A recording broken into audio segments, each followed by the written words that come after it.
All right, well then let's get started. All right, let's do it. This is for the NC crew. What's it mean to have Add 2 as part of the JAMLA family?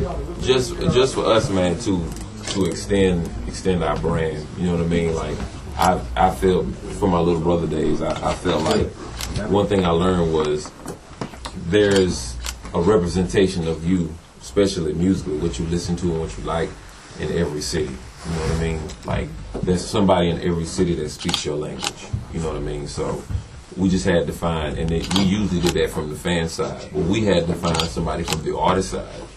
That when I built my label JAMLA and the way we brand ourselves, we had to find somebody to fit us from the artist side as well. And so, you know, the first thing, you know, when we first threw our fillers in getting a new artist, you know, Add 2's name just kept coming up. You know what I mean? Because he had already came down and hung out with us, so it just made perfect sense, and he just fits right in. You know what I mean? Because he believes in the same thing that we believe in. Okay, so Add, what was the deciding factor for you to join this crew? For me, honestly, it was like a no-brainer, you know, because the way everything is going now, it's best to stay independent, and you want to be with people who's going to make you not only a priority, but understand your music.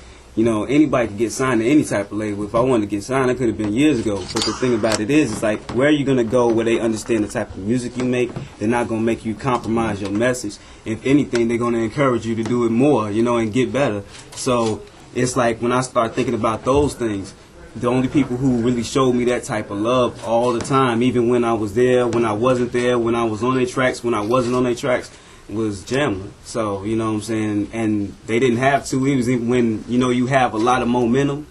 Like some people show you love, and then when that momentum dies, then they back away. They never did that. They showed me love regardless. So it was like a family thing. And I'd much rather be at a place where I'm like family than be at a place where I'm a stranger and people ain't like me for what I can give them monetarily. Mm-hmm. Add Crisis, what was it like for recording Between Heaven and Hell, and you know what, for people who haven't listened to it yet, what can people expect for it? And there you go. It was fun for us, man. It was just fun and real natural, and everything just, you know, it was a lot of just, you know, a lot of just going with us. You know, we didn't stop, non-stop recording, non-stop working. It was just real good times, man. Yeah, like we would kick off early in the morning. We'd start recording at like 8:45.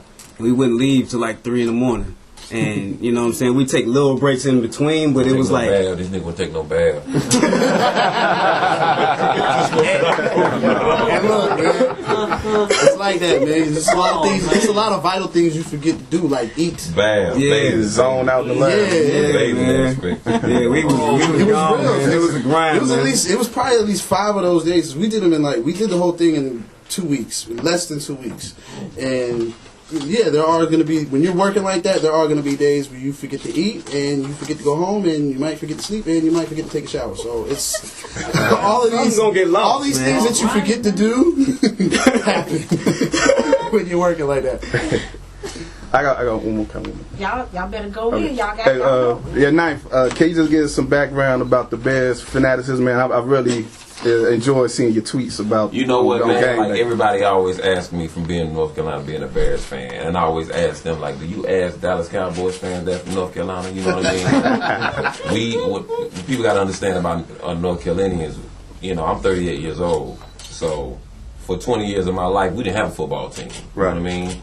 And so you had people that like Redskins, and you know, there's Steelers fans everywhere, there's Redskins fans everywhere, and there's Cowboy fans everywhere.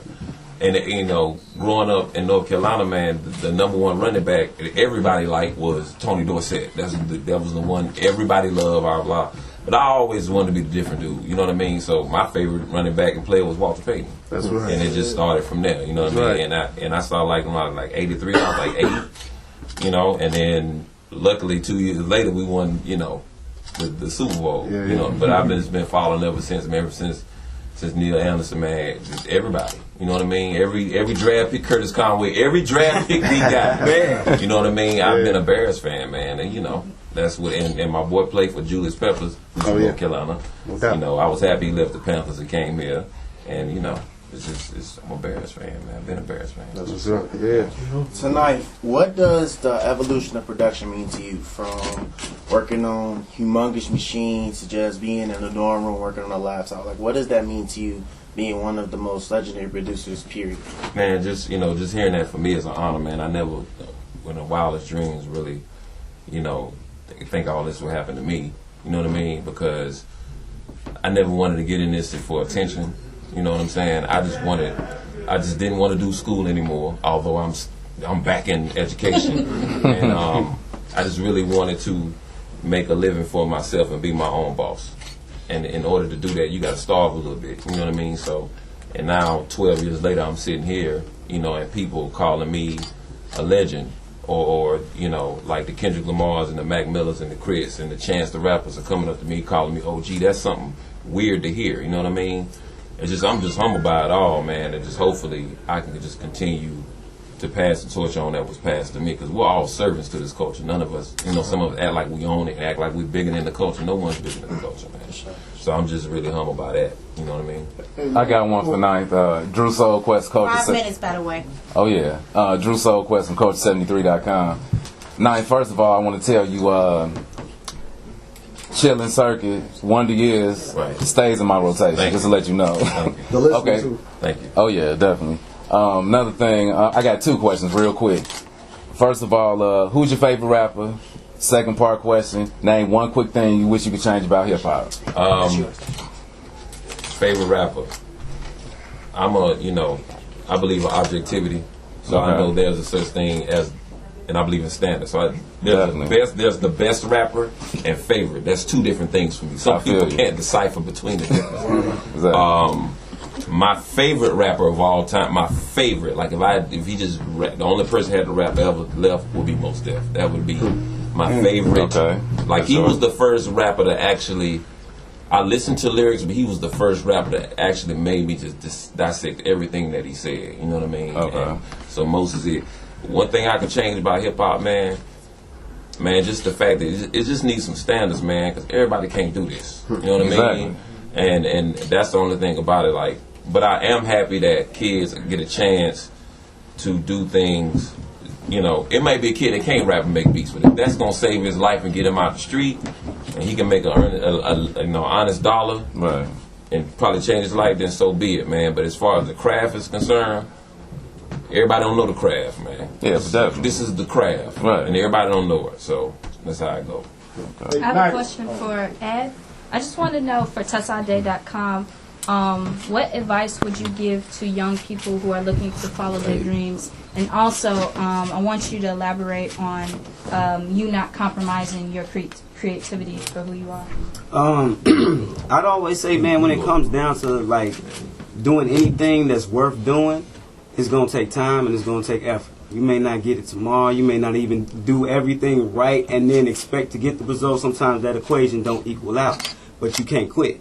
The only time you fail is when you quit. So if this is something that you love to do, and I mean truly love to do it, because you got to be willing to do it for free. You got to be willing to do it when ain't nobody else is watching. You got to be doing it when it ain't popular. If this is something that you truly love to do, don't give up on it. It's that simple. We talk about artists, man. The artists who really been doing it, they did it till they died. Michael Jackson did it till he died. James Brown did it till he died. If you're a musician, that's just what you do. So if you gonna be about that, and this is something that interests you and inspires you, then it doesn't matter if everybody else don't want to do it. You just got to do it. You got to believe in you, even if nobody else does.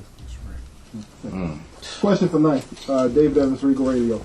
Can you give us a few words on your Harvard experience? I mean, it's not a lot of rappers in any stage, producers, any stage of their lives. I mean, you got Nas, who was just awarded the fellowship at Harvard as well.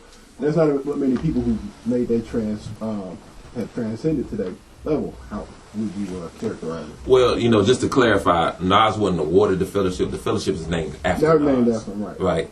Just want to give props where it's due. We need to start. It's the same as equivalent. People put their names on bills. You know what I mean? So we're at the point where rap, hip hop is old enough where things are going to start being named after hip hop artists. Just like it's a Thurgood Marshall Scholarship Fund. It's about to be the Nasir Jones or the Sean Carter Center for something. It's about to be at that point. Nah, man, it's just I was just awarded that fellowship last year, and I worked directly under Henry Louis Gates.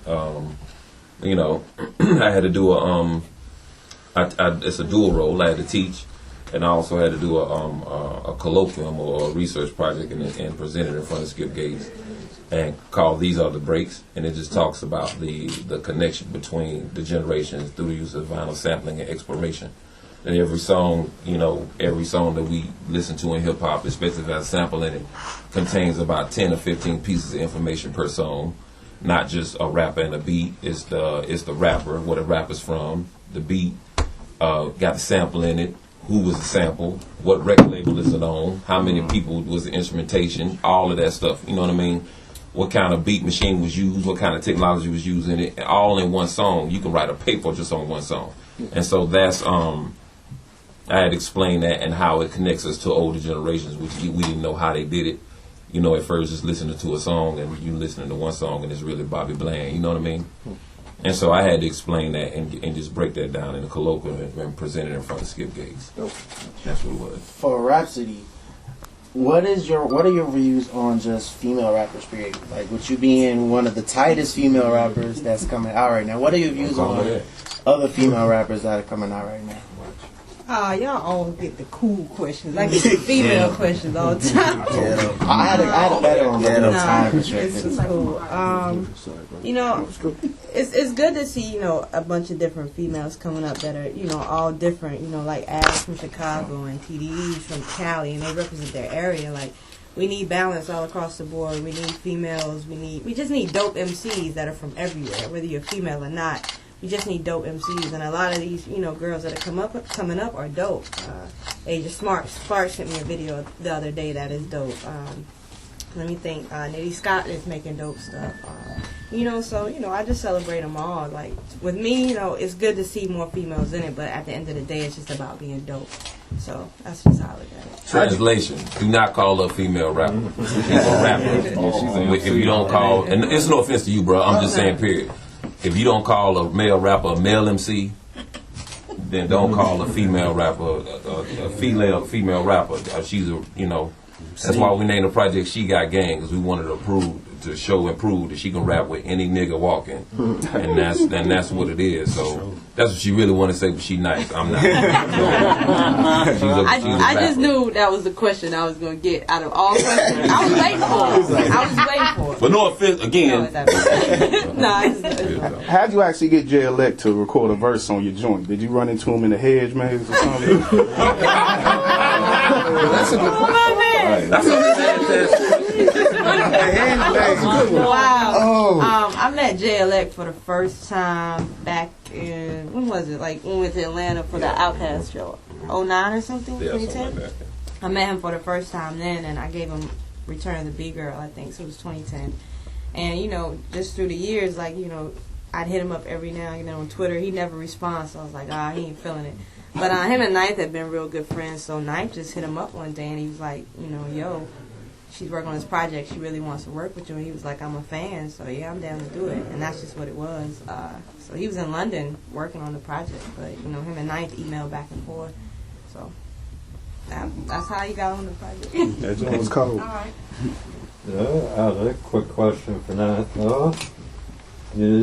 I know you're big on college hoops and Duke.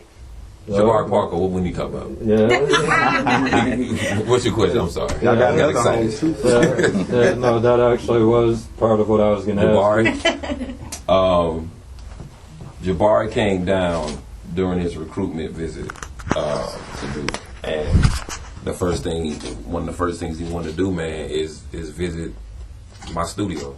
You know what I mean? Wow. And he came and he had on a Wu-Tang shirt, and that just, you know, I don't know if y'all know this about Jabari Parker, but he has low-end theory in his iPod. Like, he's probably, you know, and he's blessed to have older brothers, but he's a head. Like, we talked about, he asked me what was the better tribe out, Midnight or Low-End Theory, and we talked about.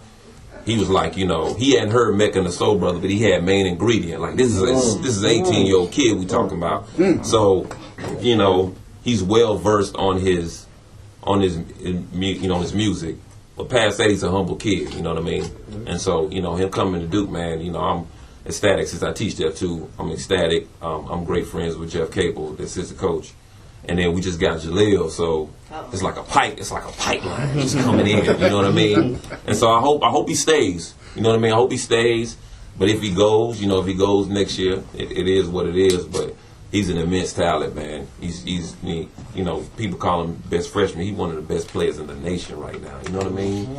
And so that's what it is. But I'm just really impressed by his poise, and he's very humble and good kid. Really. And his music knowledge is out here.